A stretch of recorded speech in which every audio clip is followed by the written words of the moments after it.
सखा हमारे एकमात्र स्वामी सखा हमारे नाथ नारायण वासुदेव श्री कृष्ण गोविंद हरे मुरारी हे नाथ नारायण वासुदेव श्री कृष्ण गोविंद हरे मुरारी हे नाथ नारायण वासुदेव श्री कृष्ण गोविंद हरे मुरारी हे नाथ नारायण वासुदेव एकमात्र स्वामी सखा हमारे एकमात्र स्वामी सखा हमारे हे नाथ नारायण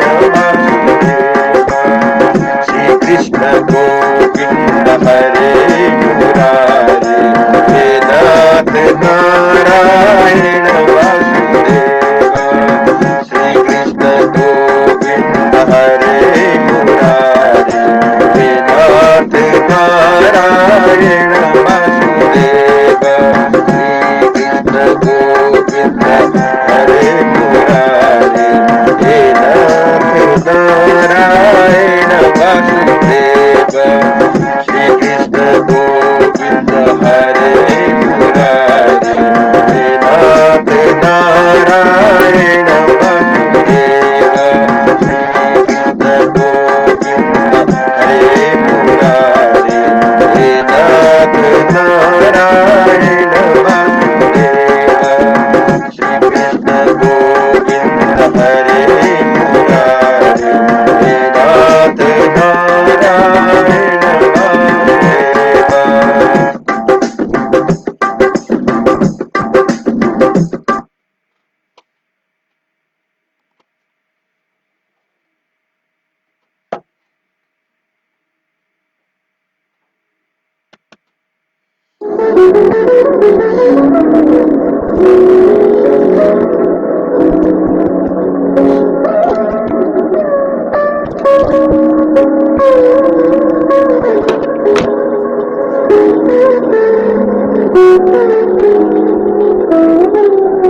जय श्री कृष्ण। आज म श्रीमद् भागवतको 98 दिनमा 7वां स्कंद को दूसरा अध्याय प्रारंभ करने जा रहा हूँ। इसमें हिरण्यकशिपु द्वारा भातृ पुत्र गण का शोकापनोदन के विषय में हम श्रवण करेंगे।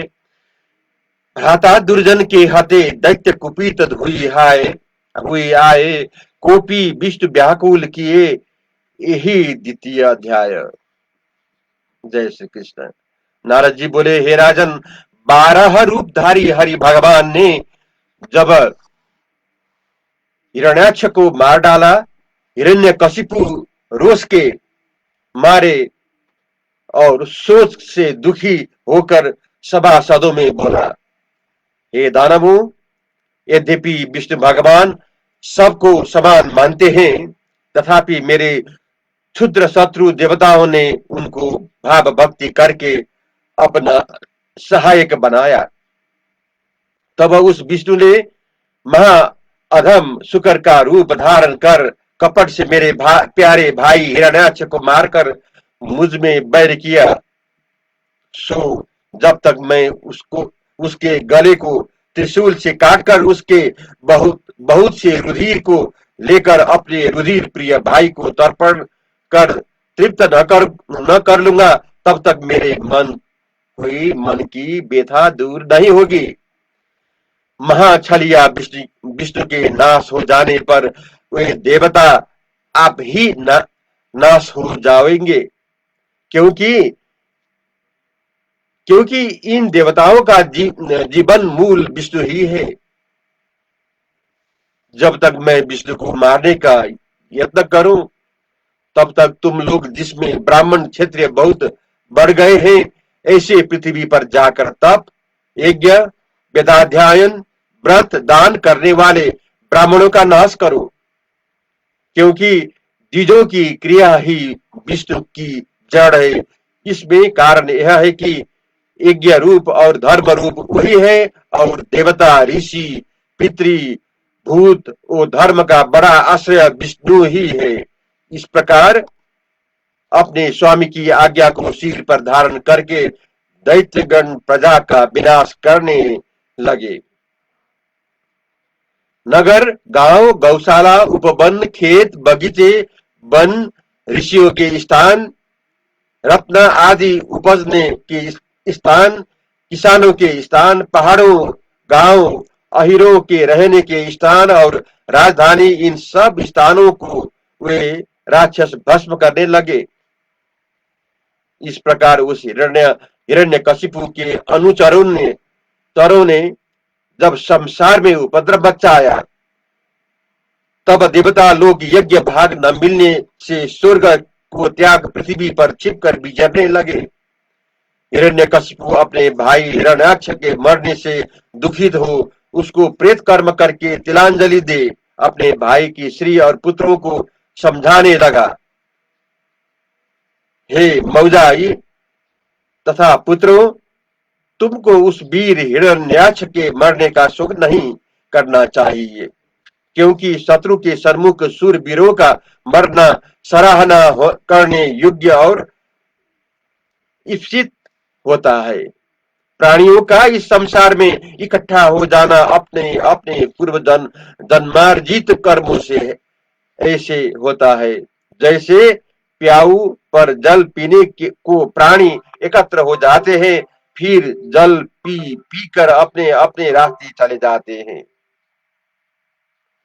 यह जीव कभी नहीं मरता है, परंतु जैसे नौका में बैठकर जल में चलते हुए मनुष्य को नदी तट के वृक्ष चलते हुए प्रतीत होते हैं, और जैसे चक्कर बांध कर घूमते हुए बालकों के नेत्रों में पृथ्वी घूमती प्रतीत होती है, ऐसे ही सतोगुण, रजोगुण, तमोगुण से पुरुष का मन जब चंचल होता है, तब ये आत्मा यद्यपि सदा शुद्ध स्वरूप है, तथापि अज्ञानी जनों का उसका भी जीवन मरण मानना पड़ता है। प्रिय वस्तु का वियोग, अप्रिय वस्तु का संयोग, कर्म और संस्कृति और जन्म मरण होना, ये सब आलिंग आलिंग आत्मा है, लिंग भावना मानने से होता है।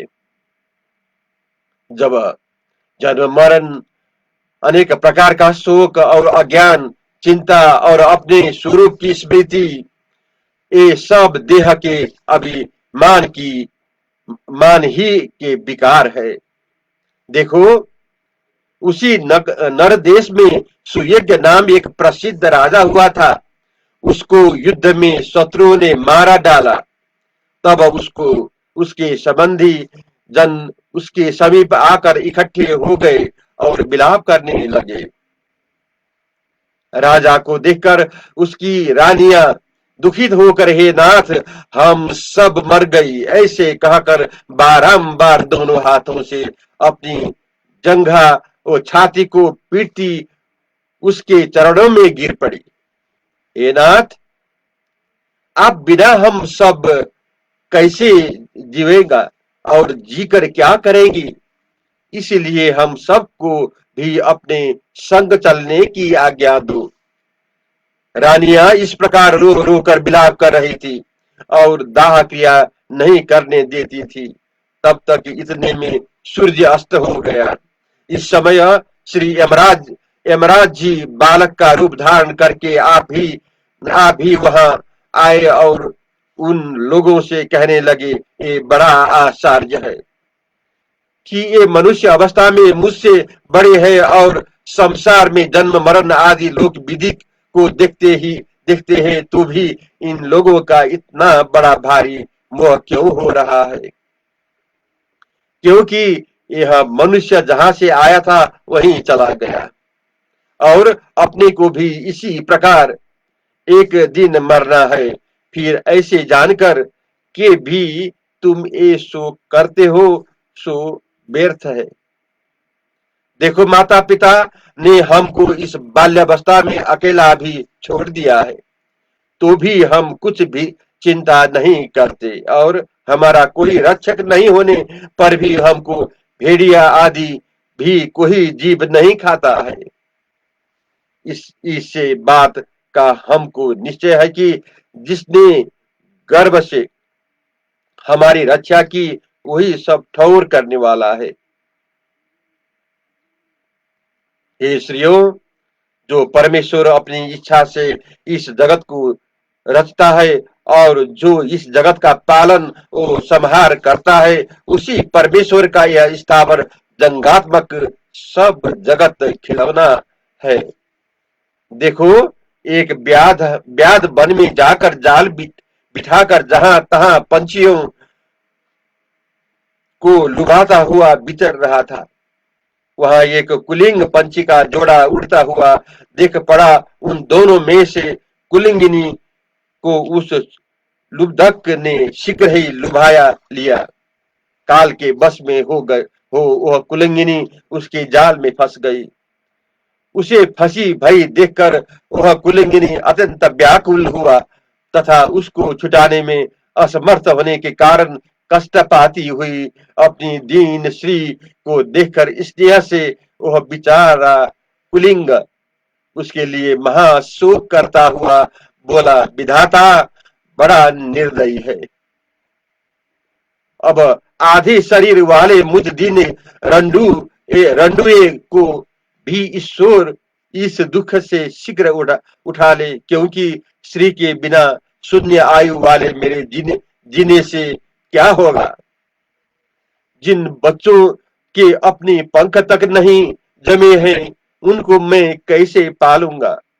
यह मेरे बच्चे घोंसले में बैठे हुए अपनी माता की बाट देख रहे होंगे। इस प्रकार अपनी प्यारी श्री के विरह से आतुर हो विलाप करता हुआ वह जाल के समीप आ गया। तब व्याधा ने एक तीर से उसे भी भेद कर गिरा दिया। इसी प्रकार तुम सब लोग अपने मरण को नहीं देखते हुए बुद्धिहीन हो सोच कर रहे हो। इस अपने स्वामी को तुम वर्ष पर्यंत शोक करने पर भी नहीं पाओगे। इस प्रकार उस काबुल की यह बात सुनकर सबके मन को बड़ा विस्मय हुआ। तब उसके सब संबंधियों ने और रानियों ने मान लिया कि यह जगत अनित्य और मिथ्या ही है। यह राजा जी तो यह आख्यान कहकर वहां अंतर्ध्यान हो गए। तब सुयज्ञ राजा के कुटुंबी लोगों ने भी मिलकर उसकी पारलौकिक क्रिया की। हिरण्यकशिपु कहता है, हे मां, इस कारण तुम अपने का या किसी दूसरे का सोच न करो, क्योंकि न कोई अपना है न पराया है। जो यह अपना है यह पराया है, ये सब अज्ञान का किया है, वास्तव में सब झूठा है। हे राजन, हिरण्यकशिपु का यह वचन सुनकर आपकी पुत्र वधु सहित दीति ने क्षण मात्र में पुत्र का शोक त्याग कर दिया, त्याग न न दिया। अब मैं तीसरा अध्याय प्रारंभ करने जा रहा हूं, जिसमें हिरण्यकशिपु के ब्रह्मा को वरदान के विषय में हम श्रवण करेंगे। हिरण्यकशिपु तप से लोक जरत सब जान, यही तृतीय अध्याय में विधि दिनो वरदान।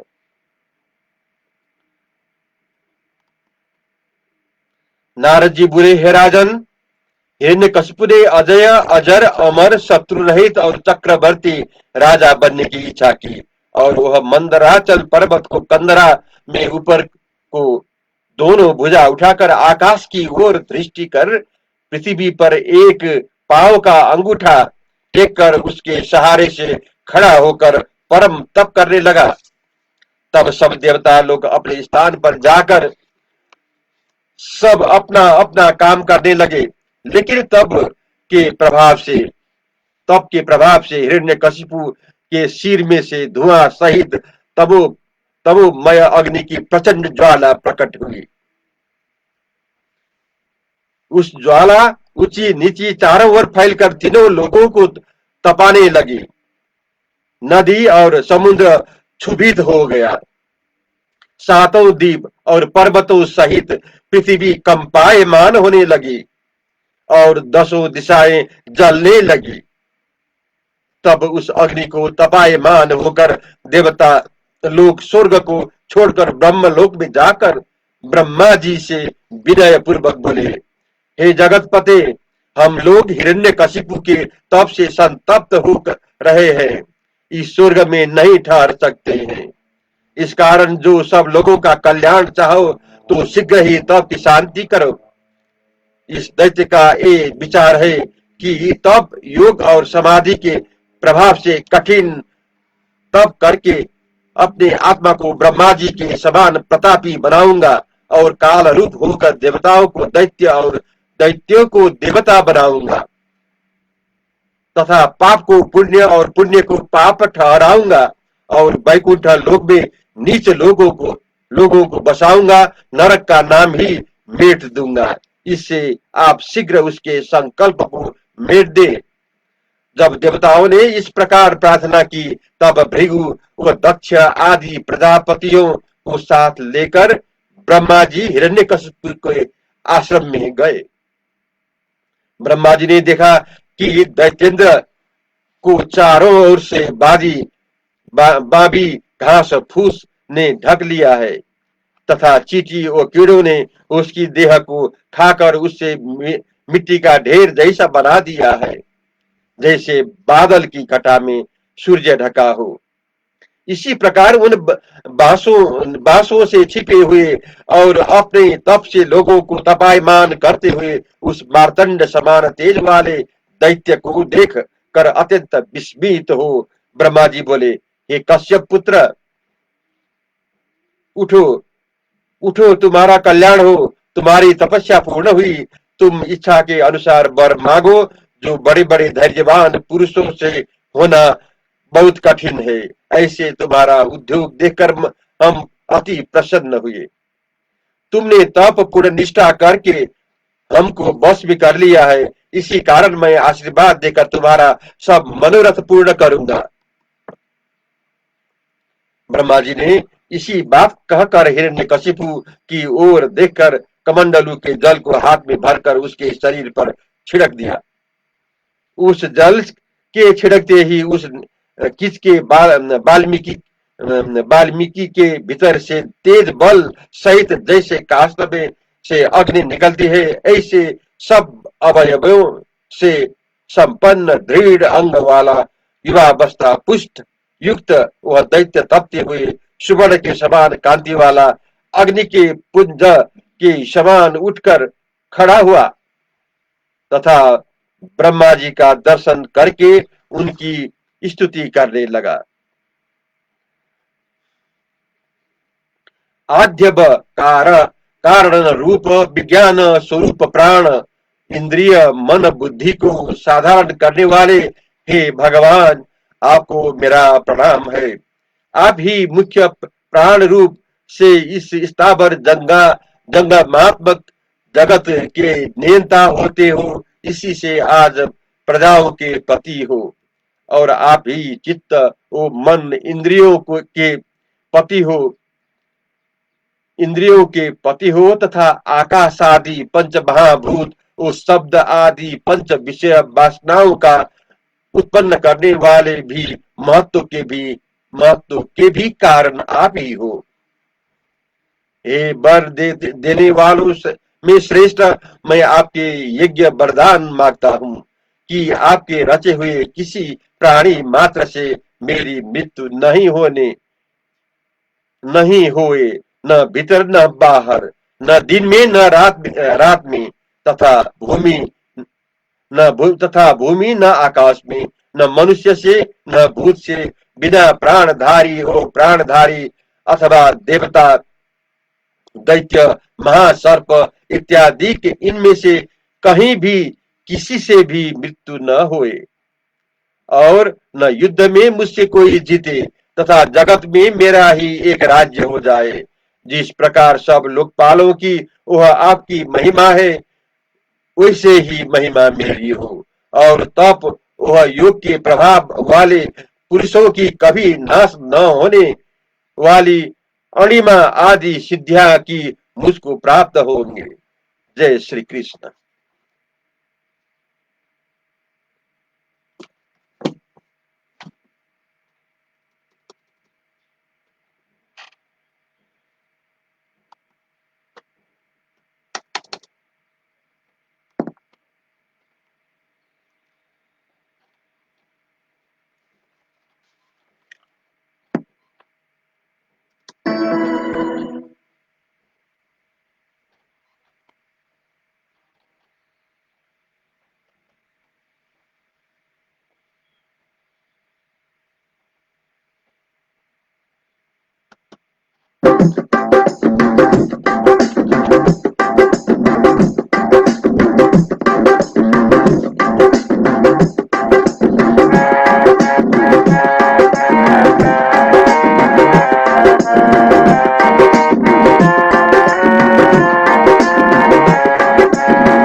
नारायण वासुदेव, श्री कृष्ण गोविंद हरे मुरारी, हे नाथ नारायण